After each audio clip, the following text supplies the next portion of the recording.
Halo teman-teman, pada video ini kita akan membahas mengenai protokol routing dinamis. Nah, sebelumnya kita telah belajar tentang konsep dasar routing dinamis dan autonomous system.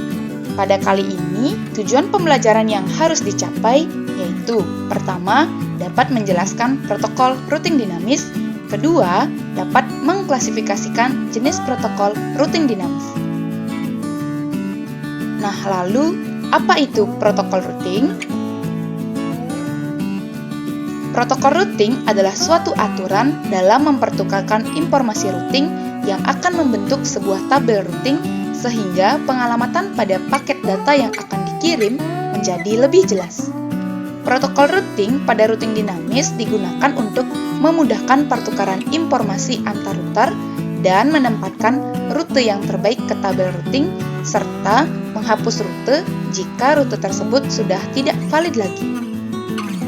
Tujuan dari protokol routing dinamis yaitu pertama, dapat menemukan jaringan jarak jauh, kedua, mempertahankan informasi routing yang up to date, ketiga, memilih jalur terbaik untuk menuju jaringan tujuan,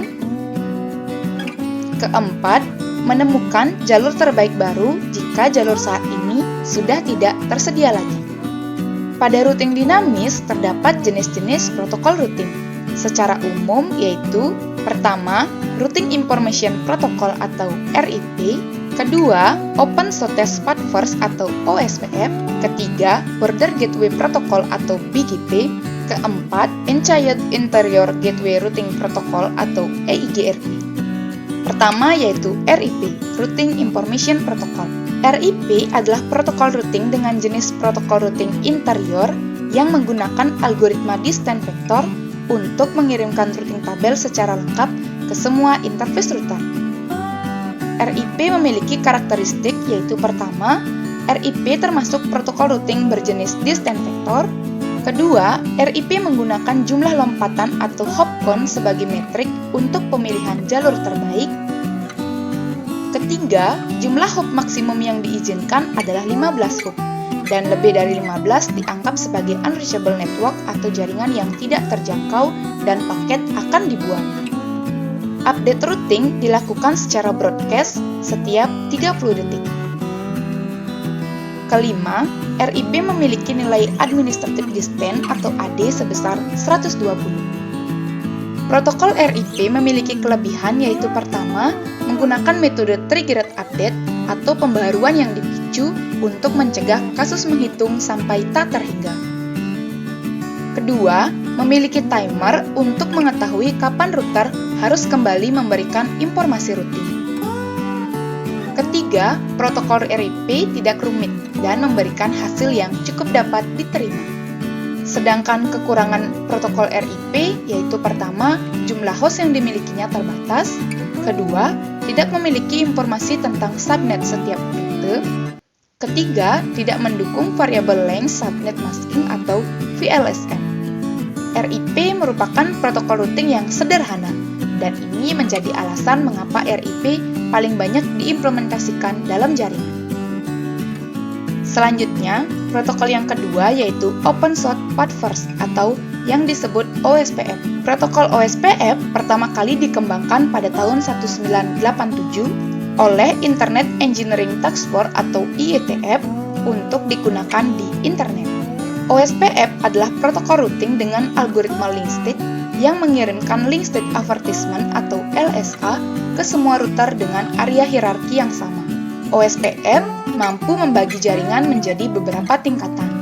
Tingkatan tersebut dikenal dengan sistem pengelompokan area. Saat menggunakan OSPF, sebuah router harus memiliki sebuah area yang ditandai dengan nomor yang menunjukkan area backbone. Semua router harus terhubung ke area tersebut. Protokol OSPF memiliki karakteristik pertama, yaitu menggunakan protokol routing interior dengan algoritma link state. Kedua, menggunakan algoritma SPF untuk menghitung jalur terpendek pada setiap node. Ketiga, bekerja dengan konsep hierarki karena dapat membagi berdasarkan konsep area. Keempat, tidak memiliki keterbatasan hop count seperti protokol RIP yang hanya bisa menjangkau 15 hop count. Kelima, secara default nilai administrative distance atau AD sebesar 110.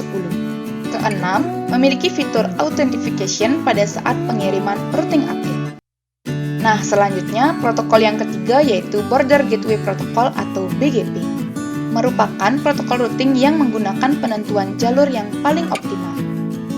BGP adalah protokol routing inti dari internet yang digunakan untuk pertukaran informasi antar jaringan. BGP memiliki tugas yang kurang lebih sama seperti divisi marketing pada sebuah perusahaan. Tugas utamanya yaitu memberikan informasi tentang apa yang dimiliki oleh sebuah perusahaan ke dunia luar. BGP memiliki karakteristik, yaitu pertama, BGP merupakan protokol routing eksterior dengan menggunakan jenis algoritma distance vector. Kedua, router BGP membangun dan menjaga koneksi antar peer menggunakan port nomor 179. Ketiga, koneksi antar peer dijaga dengan sinyal keep alive secara periodik. Keempat, BGP memiliki routing tabel sendiri yang biasanya memuat prefix routing yang diterimanya dari router BGP lain. Salah satu ciri khas dan kekuatan dari routing protokol BGP adalah terletak pada atribut-atribut pendukungnya. Secara umum, ada 10 macam atribut BGP dan ditambah satu atribut BGP yang hanya ada pada produk-produk Cisco.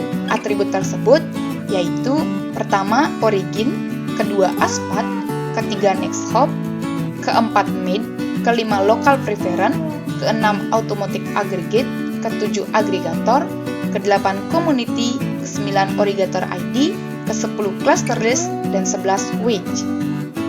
Nah, selanjutnya protokol yang keempat yaitu Inside Interior Gateway Routing Protocol atau EIGRP. Protokol ini disebut dengan Hybrid Distance Vector Routing Protocol. Hal ini karena EIGRP memiliki dua tipe algoritma routing yang digunakan, yaitu algoritma distance vector dan link state. EIGRP memiliki karakteristik pertama, menggunakan protokol routing in-chain distance vector. Kedua, menggunakan cost load balancing yang tidak sama. Ketiga, menggunakan algoritma kombinasi antara distance vector dan link state. Keempat, menggunakan diffusing update algorithm atau dual untuk menghitung jalur terpendek. Nah, EIGRP juga memiliki 3 tabel dalam menyimpan informasi networknya. Tabel tersebut yaitu pertama, network tabel, kedua, topologi tabel, ketiga, routing tabel. Nah, demikian adalah penjelasan tentang protokol routing dinamis dan jenis-jenis klasifikasi protokol routing. Bagaimana? Mudah dipahami, bukan? Selanjutnya, kita akan belajar tentang cara konfigurasi routing dinamis dengan menggunakan setiap jenis protokol routing seperti RIP, OSPF, BGP, dan EIGRP.